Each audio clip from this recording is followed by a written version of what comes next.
सरळ व्याज आणि चक्रवाढ व्याज या दोघांचं एकत्रित मिश्रण केलेलं गणित, ते पण सूत्र न वापरता शॉर्टकट पद्धतीने एका रकमेचे 2 वर्षाचे सरळ व्याज आणि चक्रवाढ व्याज अनुक्रमे 500 व 525 रुपये आहे, तर व्याजाचा दसादसे दर किती आहे?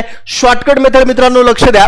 सर्वात अगोदर बघा 500 रुपये होते आणि इथं 525, मग 500 वरून संख्या 525 झाली. अगोदर संख्या किती होती? 500, तर या ठिकाणी 500 लिहून घ्यायचंय. आता या 500 ची झाली 525, वाढले किती? 25 वाढले, म्हणून याच्या डोक्यावरती 25. आपल्याला विचारला दर, दर हा टक्के मध्ये असतो, त्यासाठी गुणाकारामध्ये इथं मला 100 करावं लागेल, बरोबरचं चिन्ह.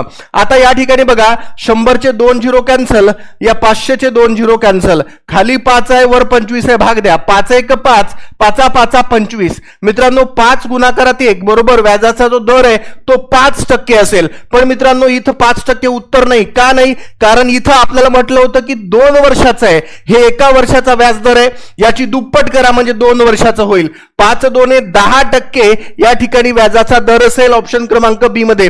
रोज लाईव्ह क्लास होत आहेत याच युट्यूब चॅनलवर अशा पद्धतीच्या ट्रिकनुसार. या व्हिडिओच्या खाली सबस्क्राईब नावाचं बटन आहे, पटकन त्याला क्लिक करून बेल आयकॉनला क्लिक करा. रोज तुम्हाला लाईव्ह क्लासमध्ये अशा पद्धतीच्या ट्रिक्स बघायला मिळतील.